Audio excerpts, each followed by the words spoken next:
Bava Basra Daf Tashma. Come and bring another raya. Mishnah says, the basement does not obligate. The neighbor does not want to contribute to the building a part of the wall that is above Arba Amis. However, some of like but if this neighbor built another wall close to the wall that was built higher than 4 amis in order to set a roof over the roof that was thereby created, the base then imposes upon him to pay a share for all the rebuilt wall, even though he has not yet set a roof over it. If the builder of the first wall later claims that he did not receive payment from his neighbor, the neighbor is presumed not to have given the share of the money until he brings a right that he did in fact give money to the building of the wall.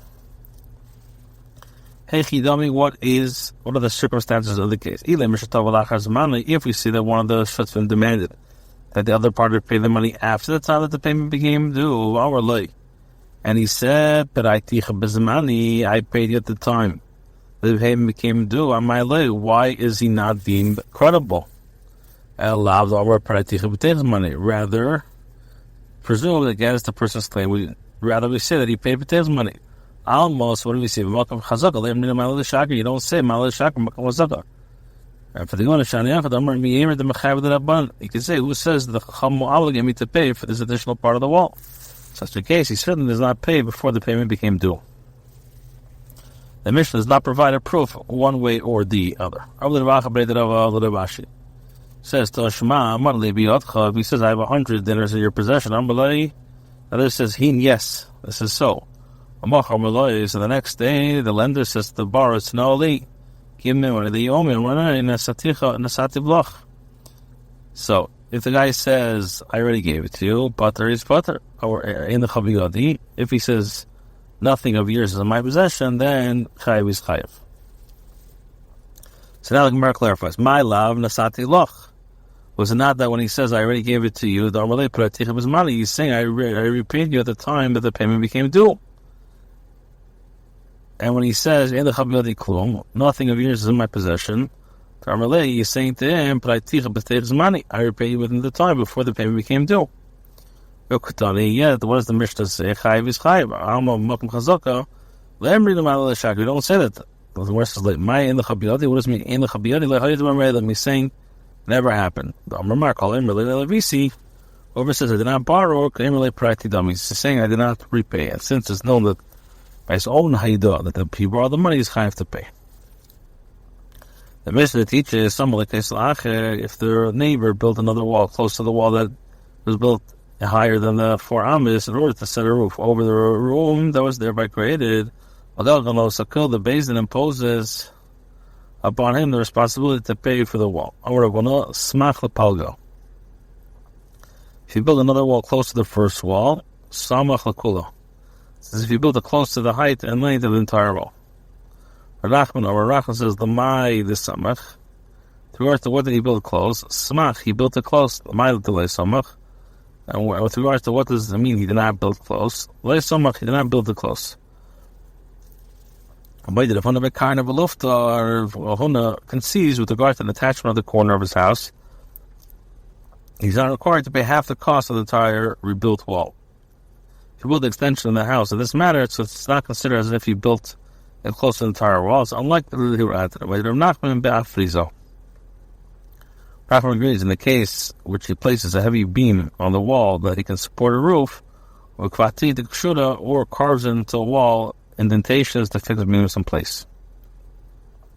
Even if he has not made use of the entire height of the wall, he has demonstrated his desire to do so in the future. Thereby, he must pay half the cost of the entire wall. Mishnah teaches that if the builder of the first wall claims that he did not receive payment from his neighbor, the neighbor is presumed not to have given his share of the money. As he proves that he did in fact give money to the builder of the wall. Beikavi, if the opening in the wall were built on the side facing the reluctant partner, these openings are suited to serve as a beam rest. The chazaka is not considered a chazaka. Even if the builder of the wall made sills on this opening. The relay, as the builder of the wall could say, I said to myself that when you will appease me and pay me for the construction of the wall, you might want the attached beams to it.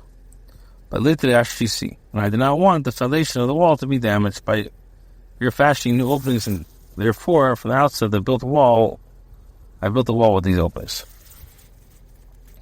It says, if one acquired the privilege to place thin beams on the neighbor's wall, it is not acquired the privilege to place thick beams there. But if he acquired the privilege to place thick beams on the wall, he has acquired privilege to thin beams. If he acquired the privilege to place thin beams, he has acquired the privilege to place thick beams. Rather people say, if one acquired the privilege to place thin beams on the neighbor's wall, he has acquired the privilege to place thick beams in there. If he acquired the privilege to place thick beams, he has acquired privilege to place thin beams. Says, if one required privilege to let water drip from his roof into the neighbor's courtyard, he has acquired the privilege to let the water pour through the drain pipe. If the neighbor did not protest about the water dripping from the roof into the courtyard, he would certainly allow him to build a drain pipe, which would limit the water to a single place. But if he acquired the privilege to let the water pour through the drain pipe into the neighbor's courtyard, he does not acquire the privilege to let the water drip from the roof. Even if he has acquired the privilege to let the water pour there through a drain pipe, he has also acquired the privilege to let the water drip there from the roof. If he acquired privilege to let water pour through the drain pipe into the neighbor's courtyard, he has acquired the privilege to let water drip through the roof. But if he acquired privilege to let water drip from his roof into the neighbor's courtyard, he has acquired the privilege to let the water. But if he has not acquired the privilege to let the water drip from a hut whose roof is composed of willow branches into the neighbor's courtyard, even if he's acquired the privilege to let the water drip there, even from a hut whose composed on willow branches. They said performed an action with regard to a hut whose roof is composed of willow branches, allowing the neighbor to let water drip from there after he has acquired the privilege to use the drain pipe.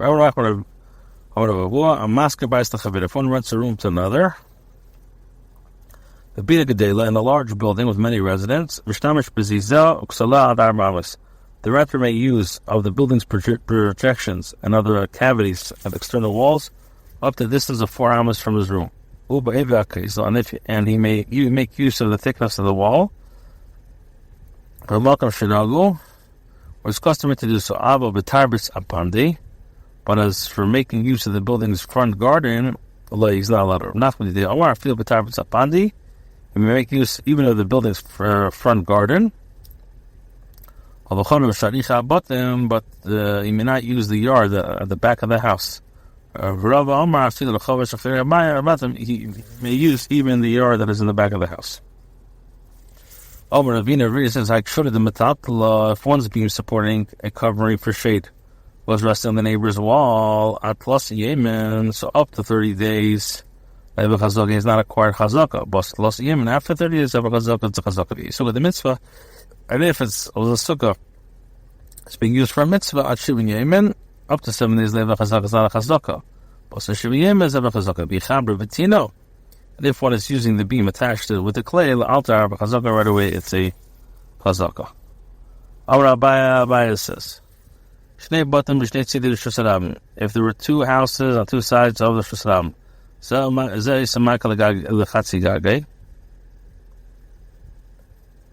this one, the owner of one of the houses must build a fence for half of his roof, and this one build a fence for the other half. Not opposite each other, and each one must add his fence a little beyond the midway point. So the Gemara asks, why it works. The Gemara says, ultimately you need to consider yourself from people in the Rishon Hashanah. Since at any event you have to build a fence across the entire roof, you're not going to build a fence on the roof. Therefore, we say, the public, during the day, they can see me, but they cannot see me at night. You on the other hand, during the day, the night you could. In the public, you can see me from the street. So the public can see me from the street when I am standing, but they cannot see when I'm sitting. You can see me either way. The rabbim, when they try, they see me. But they cannot see me when they do not look. You always see me at any given part. Why? The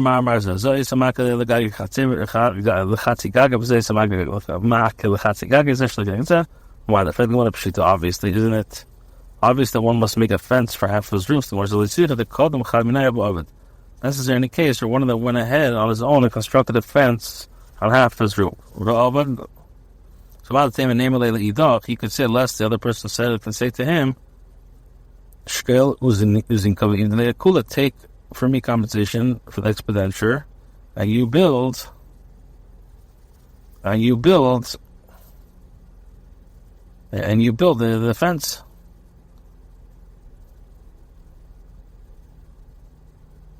We showed the mitzvah yishisa because the added weight will damage your house's foundation. My foundation too will be damaged, so I continue to build my own roof. Our nachman shvol. The Vaz roof is adjacent to his neighbor's courtyard. He must build a fence of 4 amas. Between roof and roof. Now, Nachman did the Amar in his amas. But he doesn't need to have a mechitzas hasara. What purpose, according to Nachman, does the neighbor have to build such a petition? If it's so to prevent damage caused by exposure of sight, we require 4 amas. If it's to catch the neighbor as a thief, a mere petition of pegs suffices. If it's a kid and lambs, if it's to prevent kid goats and lambs from crossing from one roof to the other, a low petition is high enough so that the goat or lamb will not be able to leap. So actually, is he built to catch the neighbor as a thief? We misipas partition of pegs, he can give excuse to say that mechitzas hasara. He's merely stretching himself. I'm just stretching myself. Hasara, about a petition of 10 tvachim, he cannot give the excuse. Basically, they asked the question of Nachman, the corner was higher than the other roof. He's not required to attend it. My lab, and klal means we don't attend at all. That he did not need to build any type of fence. So, and it's called 4 amas. It's called Sada, but addition of 10 we do. It says if you have 2 courtyards, one higher than the other, or when it says that the owner of the lower courtyards builds the wall separating the courtyards, from the level and upwards, and the upper courtyards builds the wall from this level upwards. Because the upper courtyard assists the owner of the lower courtyard to build from the below. The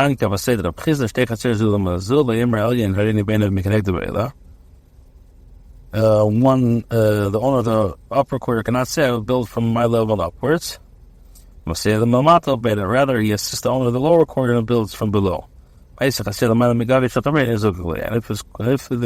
courtyard is higher than the roof of his neighbor, he is not required to attend.